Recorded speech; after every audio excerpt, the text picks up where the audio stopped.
Scotland is a land that has witnessed a bloody history of intrigue and betrayal. The victims of cruel torture and untimely death have become restless spirits, doomed to linger in its haunted castles. Cursing the generations that follow, their suffering echoes down the years. These tormented souls have become the castle ghosts of Scotland.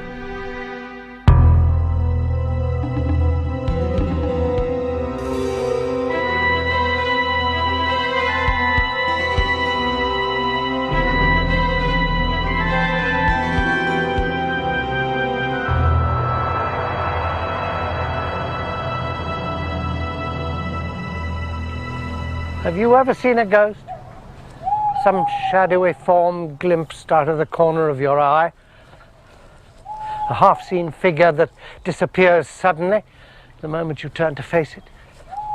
Here in Scotland, where I live, I've more than once had the uncanny feeling that, though I may be alone, someone or something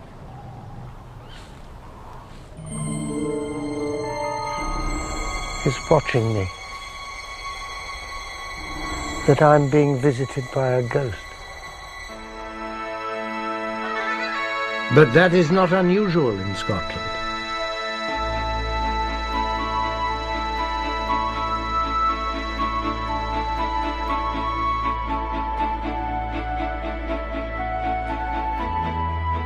Scotland's past is as rich and dramatic as its landscape. Its great mountains and dark, secretive glens still echo with the battle cries of centuries ago.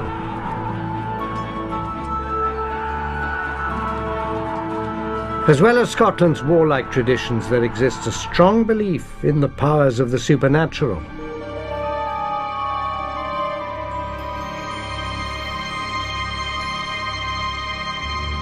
It is said that some Scots have the gift of foretelling the future, known as second sight. Each clan had a seer who was given to premonitions. But this gift of prophecy is more often a curse, for death and disaster constitute the commonest visions.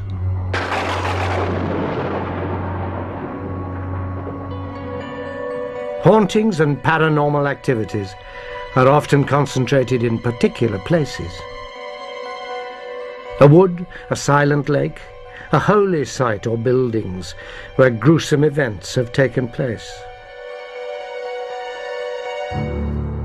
All over Scotland, relics of an ancient past confound modern man with their strange images and sounds. Scotland's turbulent history seeps into the present day and creates powerful apparitions. And Scottish castles, where much of that history has been played out, are where a great many of these hauntings have been experienced. Their very stones echo with the struggles they have witnessed. It is in these strongholds that the ghosts of the victims linger on. Scottish castles were the sites of many bloody battles fought to preserve independence against the English. But within Scotland's own borders, thousands were slaughtered as a result of violent feuds between different Scottish clans.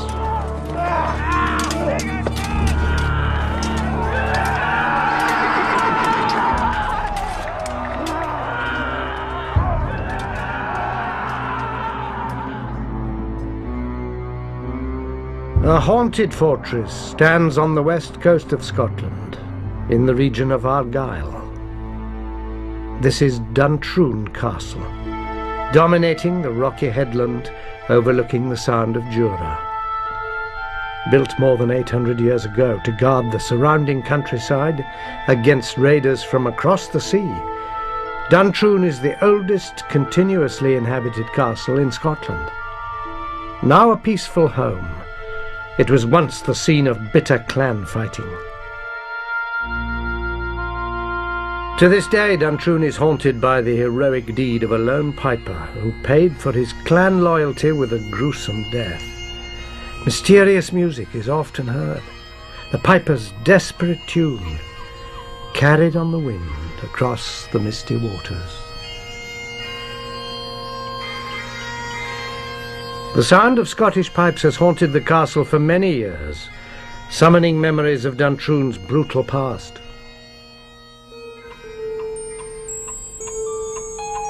Other paranormal events occur within the castle. Furniture moves of its own accord. Objects hurl themselves at walls. Clocks stop. And a gruesome discovery was unearthed beneath the castle flagstones. Duntrune Castle has been in the Malcolm family since 1792 and is today the property of Robin Malcolm of Poltalloch. It's long been said that the spirit of the Piper of Duntrune is still about the castle. Do you think he's here? Yes, certainly we do. My wife and I never feel alone here, and our dogs will sometimes let us know if something is passing. Don't you?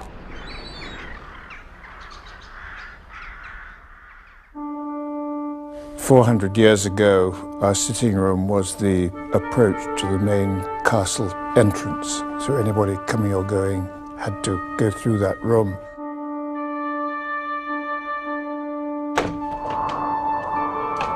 On certain nights, the Malcolm's dog behaves strangely, as if it had seen and heard something.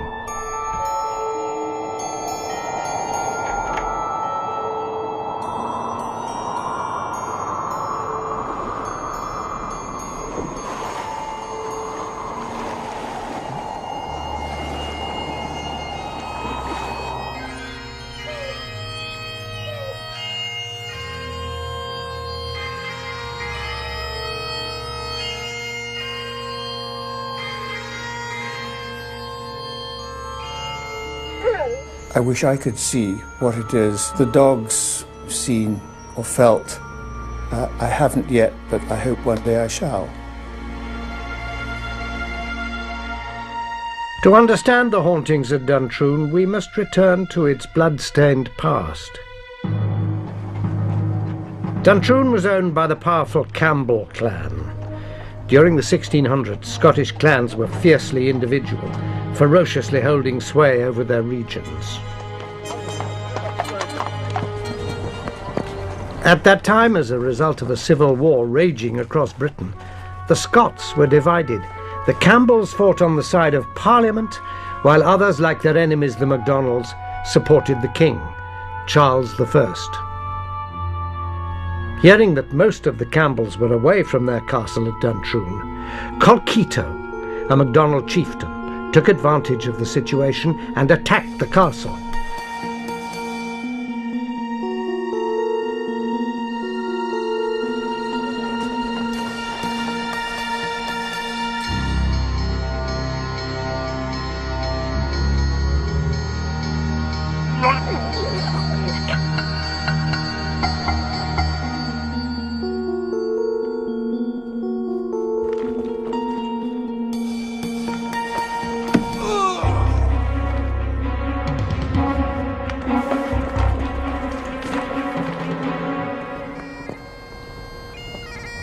As soon as the MacDonalds had taken Duntrune, Colkitto sailed away to continue his campaign.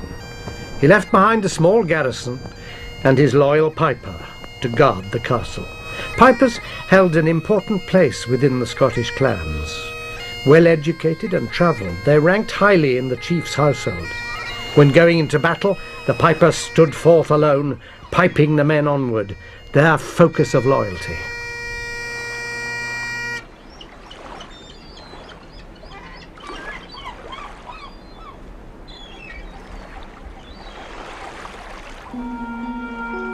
The Campbell clan were determined to regain their castle from the MacDonalds. In Colkitto's absence, they mounted a counterattack.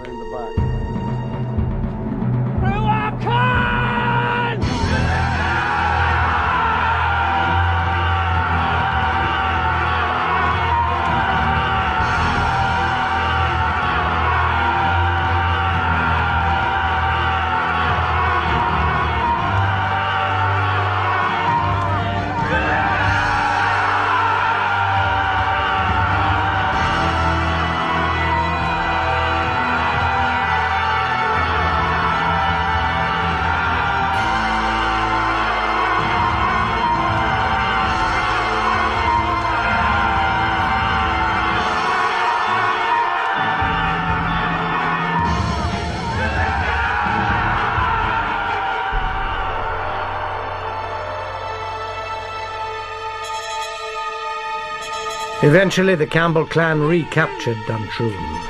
Every MacDonald was put to the sword, except one.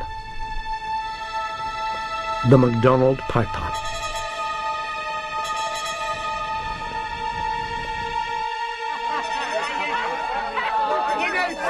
As privileged individuals, pipers were protected.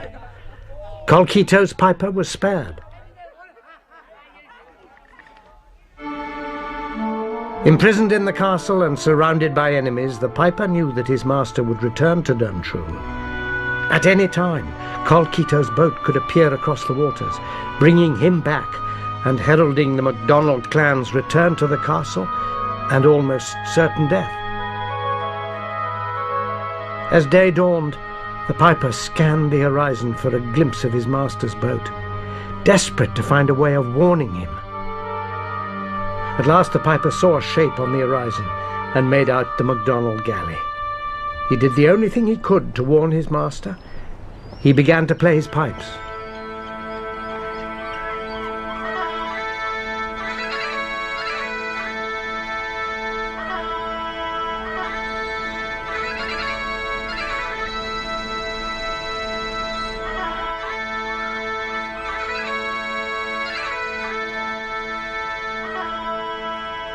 Across the waters, Colkitto heard the faint strains of the bagpipes. He thought he recognized a familiar tune and assumed it was a welcoming air from his piper. But as he sailed nearer, the notes suddenly changed. And he realized that this was instead an urgent warning saying to him, "Beware, turn back." Bear away!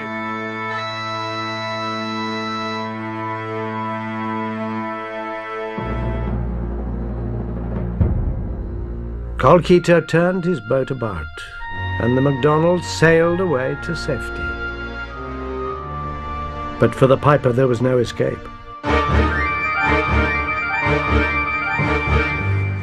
For the Campbells had realized the message in the tune. A punishment was found to fit the crime.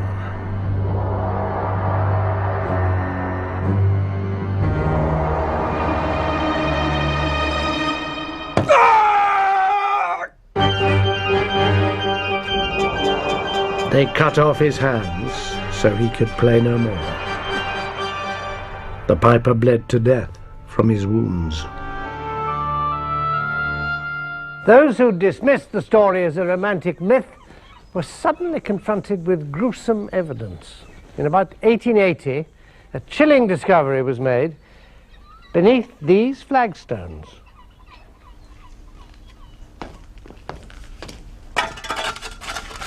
Repairs were being carried out here, and the stones were being replaced. Suddenly one of the workmen gasped in horror. Hey John, look at this! He called his workmate over. Staring up at them from its shallow grave was a human skull.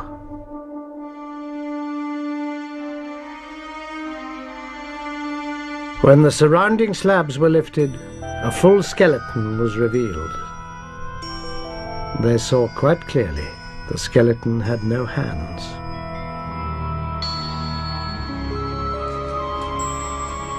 The workers and the castle lord stared in amazement. Surely the bones that lay before them were the mortal remains of the ghost that haunted the castle, the Piper of Duntrune.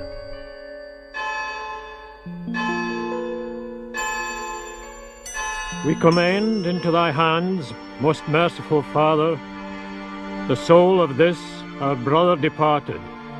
The lord of the castle asked the bishop to give the skeleton a proper burial and to exorcise the spirit that roamed Duntrune. The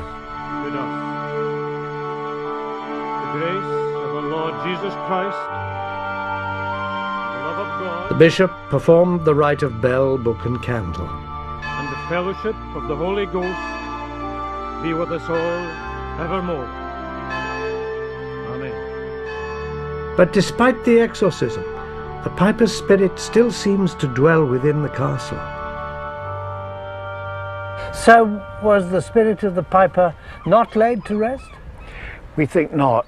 I've got a letter upstairs from my father to a friend saying that things happened that couldn't be explained in the normal way.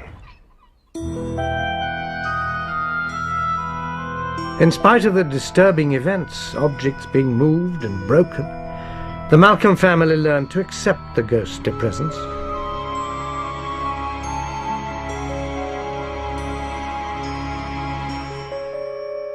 But why is the piper still haunting Duntrune? The reason is thought to do with the circumstances of his burial. As a MacDonald, the piper was more than likely a Catholic, but the burial service was Episcopalian. The Malcolm family believes that the piper's spirit was never truly laid to rest.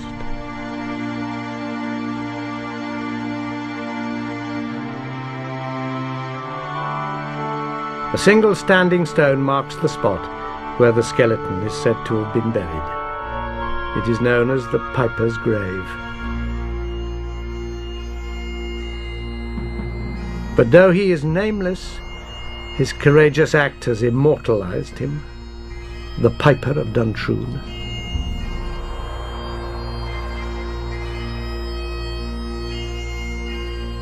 It is thought that some supernatural phenomena create changes in atmospheric pressure, alterations in the Earth's magnetic field, and that animals with their acute senses may more readily detect and react to a spirit force than man, who often experiences no more than a sense of unease.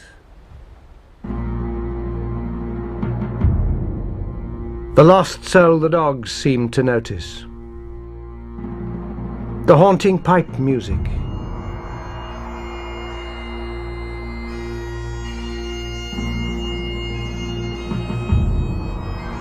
Perhaps it is the piper returning to his post to pipe his lonely tune.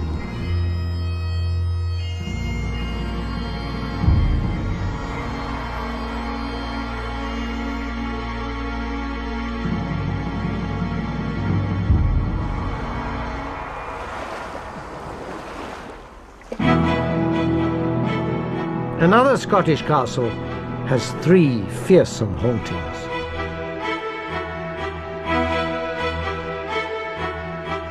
On the east side of Scotland, in the Grampian region north of Aberdeen, stands Fyvie Castle. The great facade has been likened to a French chateau, with its 5 impressive towers, each one a monument to the successive families who have owned the castle. Long before Fyvie's oldest surviving tower was built around 1400, the land was a royal hunting forest. It was from here that King Robert the Bruce dispensed justice. But the castle's baronial exterior hides a ghostly history. Sometimes the very stones and mortar of a building become the focus of supernatural power. Inanimate objects retain influences from the past. This seems to be the case at Fyvie Castle. Fyvie is steeped in mystery and strange tales. It is a castle with a disturbed soul, blighted by 3 different hauntings. A hidden chamber which causes blindness or death to those who disturb it. A centuries-old evil curse laid upon the castle, still felt by those who work there.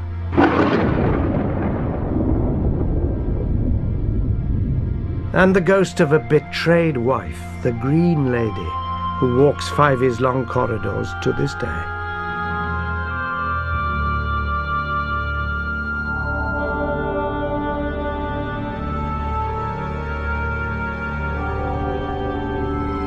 The castle's remarkable supernatural events are so evident that they have even convinced an unbeliever.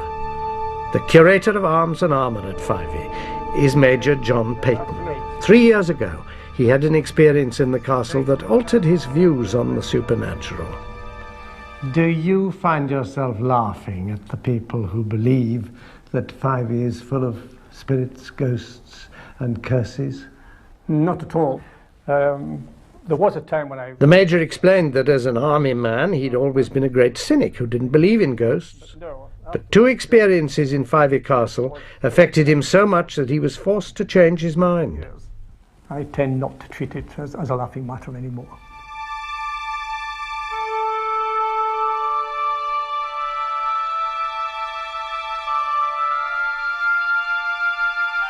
One wet January afternoon, as the Major entered Fyvie's drawing room, he stepped aside to let somebody pass. But when he looked, no one was there. Only a strong rose perfume was left hanging in the air. The Major searched for a logical explanation, but when he questioned the domestic staff, he discovered that no rose-scented products, no room sprays or polishes were used in the castle, and that at the time of the incident he had been entirely alone in this tower. Then a month later, another incident occurred. Hello. What's been bothering you? The Major was urgently summoned to calm down a tourist who was in great distress. Right, looking in this mirror. The visitor described to the Major how she'd been looking around a bedroom when she saw something in the mirror that scared her half to death. Through a haze of shimmering green appeared the figure of a woman in a long, full dress, ropes of pearls around her neck.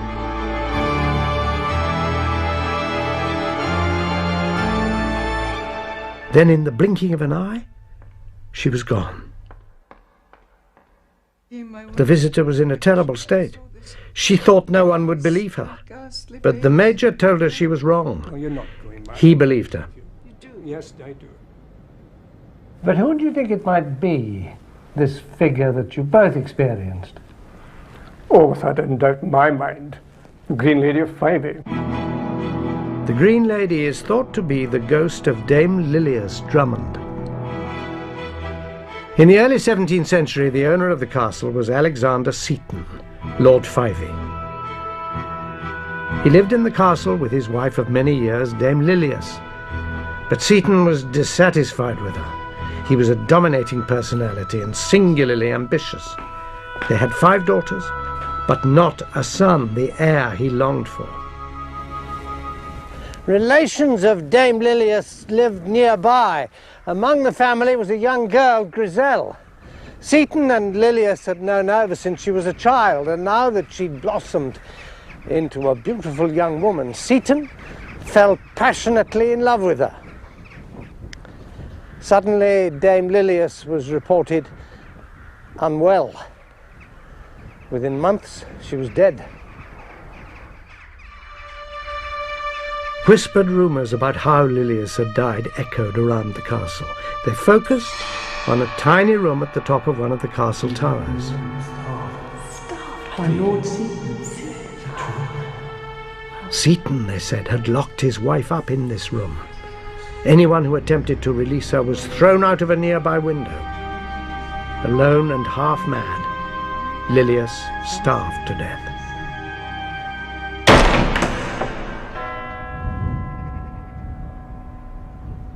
Only weeks after his wife's suspicious death, Seton married the young Griselle. Because of his powerful position within the Scottish hierarchy, Seton's actions were never questioned. Dame Lilias, however, would soon return to take her revenge on the new bride and groom.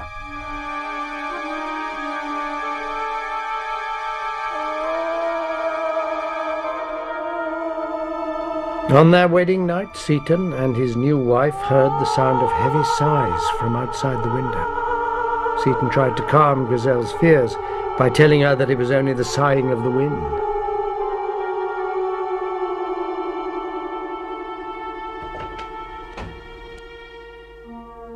He opened the window and looked out, but the night was still, and he could see nothing in the darkness.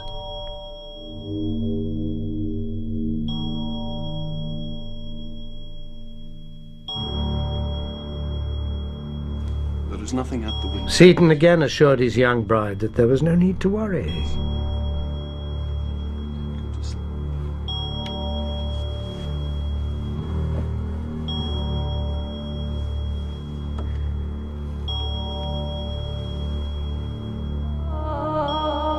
But as the night wore on, the sounds coming from the window grew louder and more human, like the cries of a woman in great despair.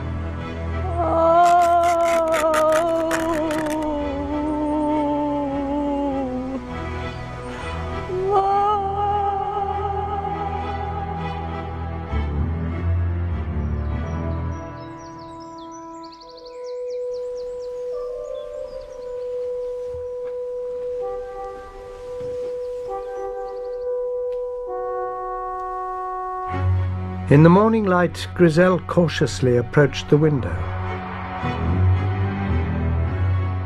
She saw that something had been carved on the window ledge.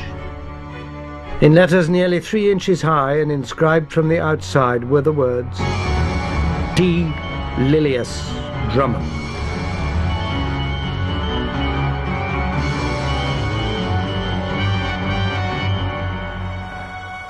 They remain here to this day. Dame Lilius had returned from the spirit world to exact her vengeance.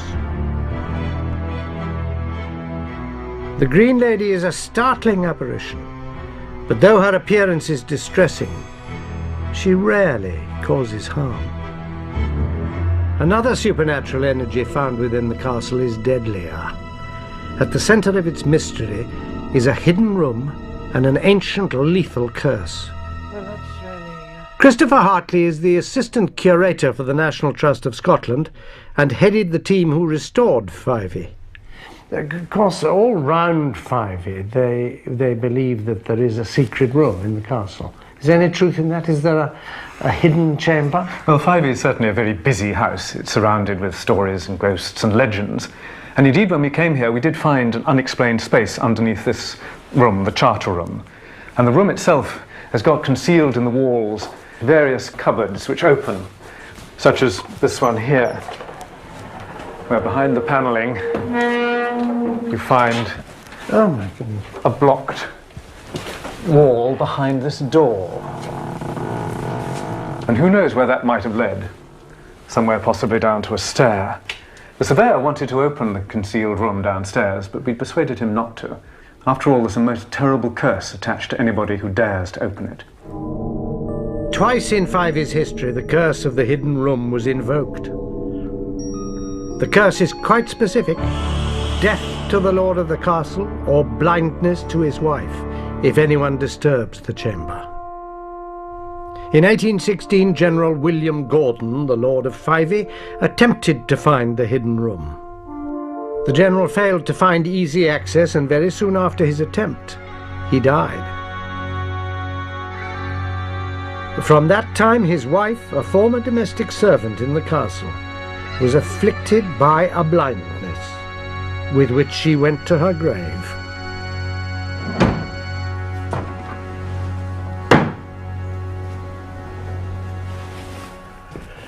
Some members of the family were undeterred. 60 years later, another Gordon, Sir Maurice, determined to enter the secret room. But on the very day that his workmen started the job, Sir Maurice fell and broke his leg. He immediately ordered the work to stop before anything worse could happen. He thought he'd evaded the curse. However, very shortly afterwards, his wife developed a painful condition of the eyes, which plagued her for the rest of her life. Already crowded with supernatural phenomena, Fyvie houses yet another mystery. It is known as the Curse of the Weeping Stones. Its ominous presence hangs over the castle and can still be felt to this day.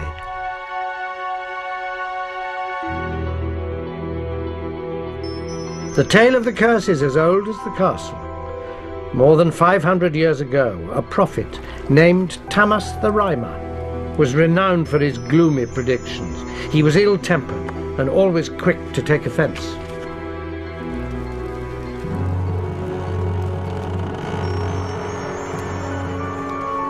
Tamas announced that he wished to visit Fyvie Castle. In anticipation of his arrival and to welcome him, the castle's great doors were opened and were kept open at all times. But the years passed and Tamas had not come. Still, the door stood open. 7 years and a day after he'd first announced his intention to visit the castle, Thomas arrived. But as he approached the entrance, a freak storm blew up. The door slammed in his face. Thomas viewed the incident as a personal insult, and in his anger he laid a curse upon the castle and its lands. The curse spoke of 3 stones taken from the boundary markers of the castle lands. Until all 3 stones were found and reunited, a hex would remain on Fyvie. Thomas's curse of the weeping stones decreed that the firstborn sons of the families that lived at Fyvie would never inherit the castle.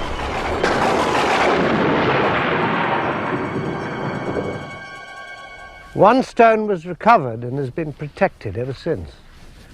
The other stones were never found, and the curse remains on the castle.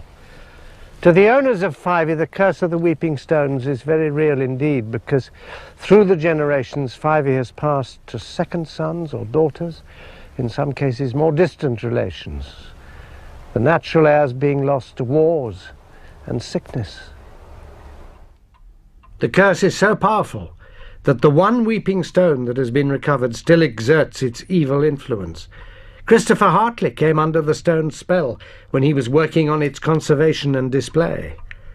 He soon had reason to wish he'd never set eyes on it. While we were working at the castle, I spent quite a lot of time with the weeping stone, examining it and preparing it for show to the public. And it was strange that every time I seemed to be closely working with it, shortly after something terrible happened to me.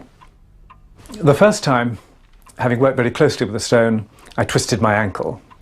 And so did the surveyor, who had also seen it on the same occasion. The next time I sprained my knee very badly, and the third time when I put it into a showcase, I was rushed to hospital in the middle of the night with kidney stones. I don't like to look at the stone anymore or go too close to it at all. I try to avoid it if I can.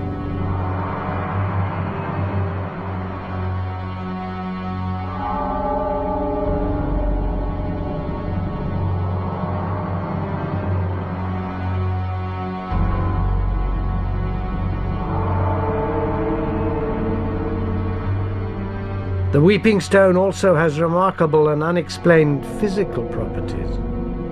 Although kept in dry conditions in a wooden bowl, the stone becomes wet and the bowl fills with moisture.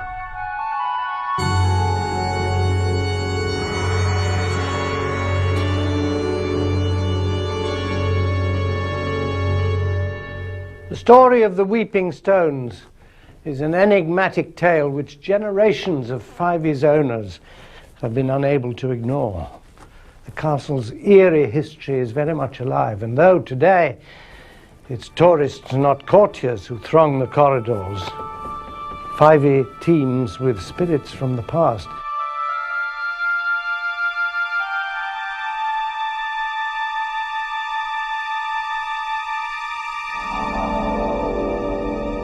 As Christopher Hartley says, the air here is very busy with more than human visitors.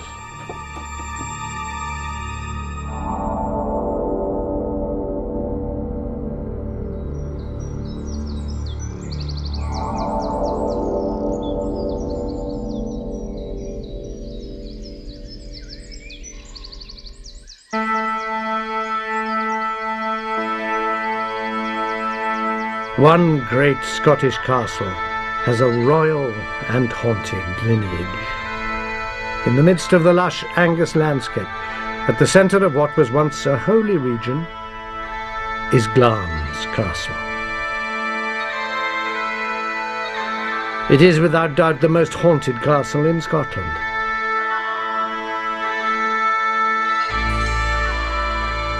Shakespeare chose Glamis as the setting for his tragedy Macbeth. Here it is said King Duncan was stabbed to death by Macbeth.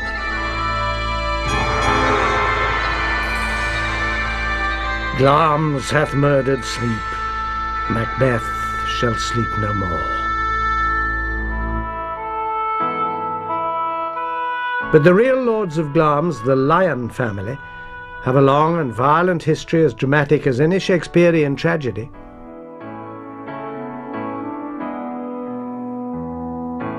Originally a hunting lodge of the King of the Scots, Glamis was given to the Lion family in 1372 by King Robert II. The castle was the childhood home of Her Majesty Queen Elizabeth, the Queen Mother. In the calm light of day, this massive castle, with its turrets, fortifications and spires, exudes serenity, power, grandeur, even magic. But as night falls, the fairy tale image gives way to something more sinister. Glamis ghosts are numerous and legendary. Phantoms have been sighted in the castle for hundreds of years, and one Lord of Glamis is said to have been visited by the master of all evil. A strange atmosphere pervades the castle chapel, a feeling not threatening but of overwhelming sadness, and the sound of a strange, hollow knocking. The atmosphere gradually intensifies into an aura around an ethereal grey lady.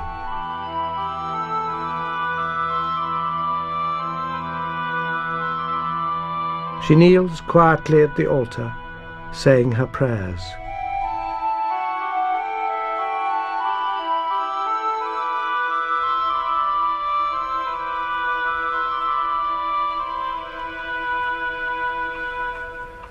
With this ghost, at least, the owners of Glamis feel no unease, only sadness. They know only too well her identity and the reasons for her hauntings. She's one of Scottish history's most tragic victims, a lady of Glamis who was condemned as a witch and suffered a terrible fate.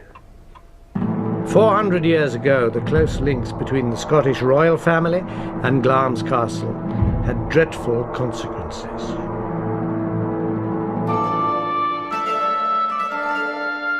The sixth Lord Glamis had married the beautiful and accomplished Janet Douglas, and they had a son, John. The family lived peacefully at Glamis until the Lord died in 1528, leaving his wife in a very vulnerable position. Janet belonged to the Douglas clan.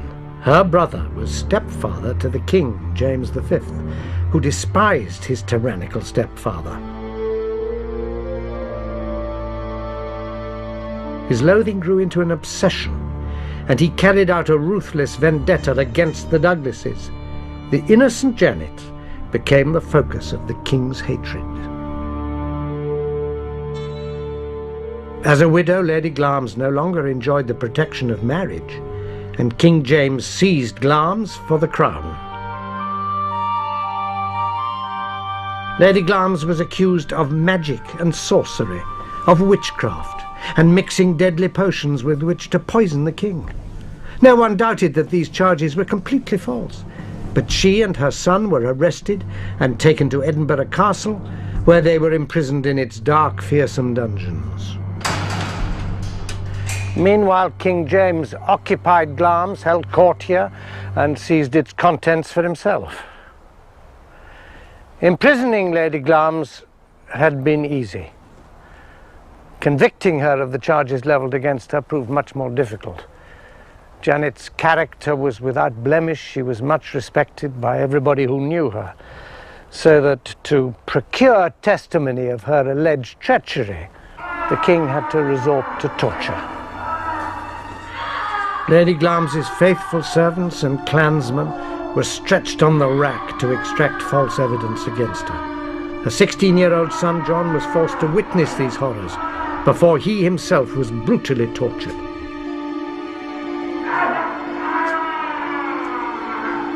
These savage tactics worked. The king had his confession. Guard! Guard!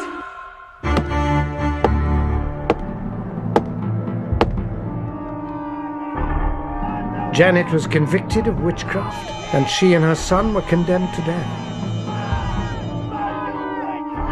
On the 17th of July, 1537, Lady Glamis was led out to her execution.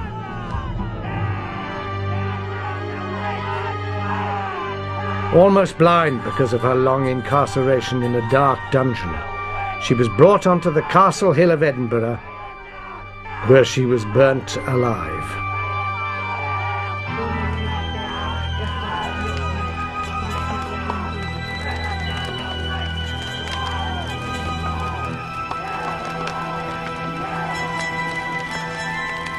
The onlookers fell silent.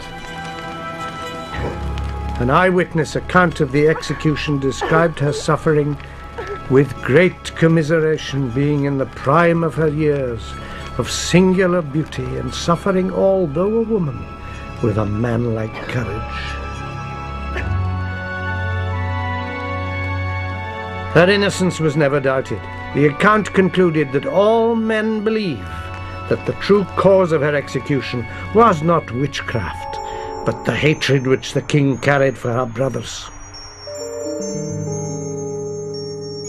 Janet's son John was luckier. Although condemned to death, he was reprieved until he came of age. But before this happened, James V himself died. Before his death, the king is said to have felt remorse for his action. It was the black spot in his reign, for he was generally known as the poor man's king for his many good works. On the accession to the throne of his baby daughter, Mary, Queen of Scots, the title, lands and the ransacked castle of Glamis were restored to the young Lord John. From the time of Janet's execution, the apparition of the Grey Lady began to appear at the castle. Although she died in Edinburgh, it is here, to her home, that her spirit returns. The hollow hammering sound often heard in Glamis when she appears is believed to be the ghostly echo of workmen building the scaffold on which Lady Glamis was put to death. Ghosts do not always seek out the living. Some, like Glamis's Grey Lady, keep returning to a particular place, oblivious, apparently, of the living world around them. Like a recording of the past, trapped in the castle's atmosphere, her image is played and replayed. Other hauntings are attributed to so-called ghosts of conscience. They attempt to connect with the living as a warning so that the living may avoid their terrible fate. They need to make contact. This is the case with another of Glamis' disturbing manifestations. Unexplained sounds have been heard in the castle late at night. Men's voices arguing, the rattle of dice, and the spectre of an enormous man with a long flowing beard.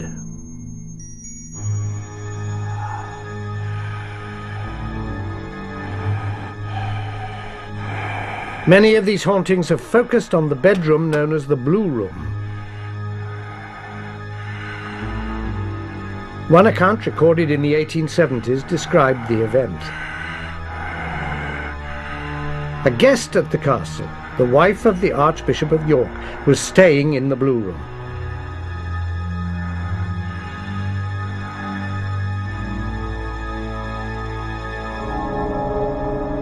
She awoke with the feeling that something had brushed her face, but she couldn't see anyone in the room.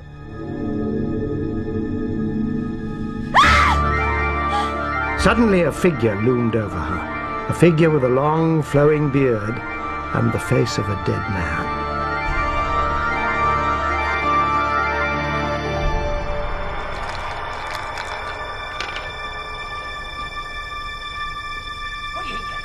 At other times in the castle, late at night, the family has been disturbed by the sound of men's voices raised in anger, cursing, and the rattle of dice being thrown.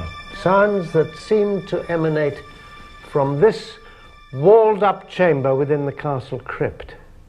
Could these strange sounds and the haunting in the Blue Bedroom be connected? In 1454, Patrick, the first Lord Glamis, was said to have played host to an evil visitor at the castle.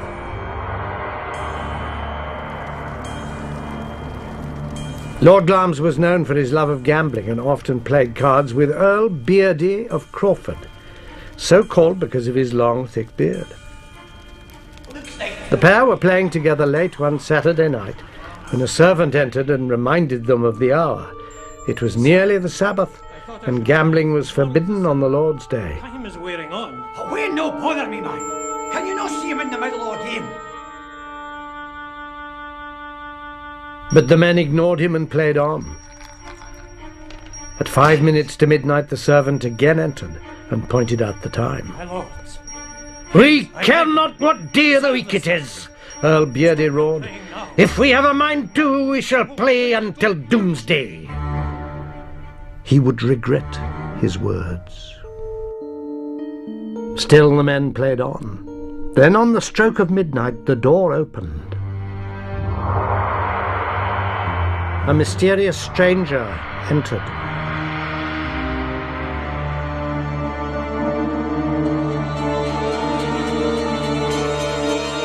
He proposed to join them in a game.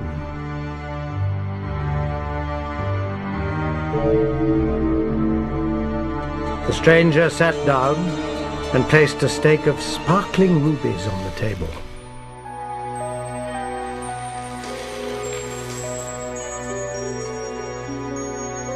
The three men started to play.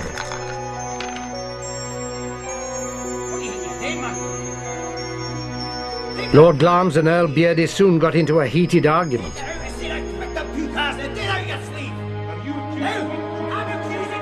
The stranger looked on.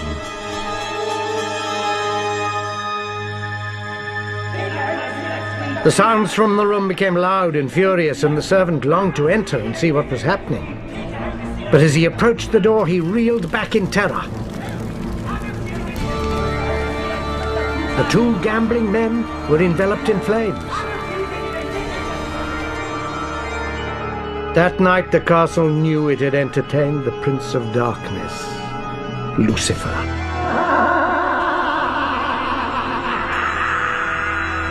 The two men were condemned by the devil to play until doomsday. The price for gambling on the Sabbath. Michael Fergus Bowes-Lyon is the 18th Earl of Strathmore and Kinghorn and lives at Glamis with his wife and young family. The story of Lord Glamis and the Earl of Crawford and their third partner is a fantastic tale. Do you know where the room is in which they played? Well, I think my ancestors definitely blocked up a room here, and it is known as the secret room. I don't know where it is, but it could well be within feet of where we're standing. Blocking up the room did little to silence the noises. And could it be that the spectre of the bearded corpse was in fact the Earl, condemned as one of the living dead?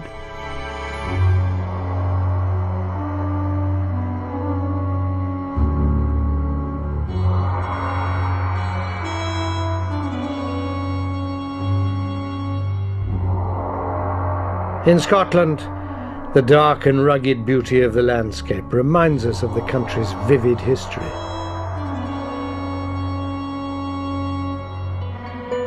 Its warring ancient clans, hard-fighting men, and their violent battles.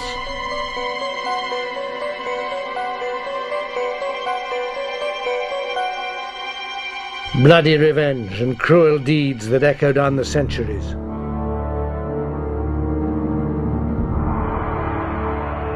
In the twilight world between sleep and waking, spectres from another time move into our existence. To each of us they appear as something different: sounds, smells, spirit forms. Across the waves, the warning notes from a loyal clansman play on forever. A name etched in stone, a tangible reminder of a betrayed wife from the spirit world.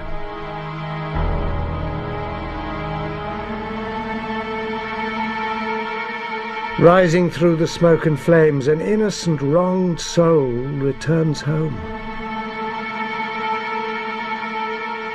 Two men, prisoners in an endless game, are fated to play on until doomsday.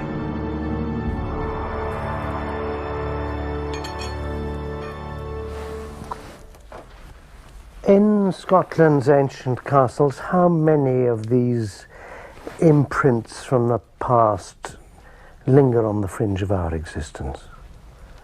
Even here in my own home in Scotland, I'm not alone.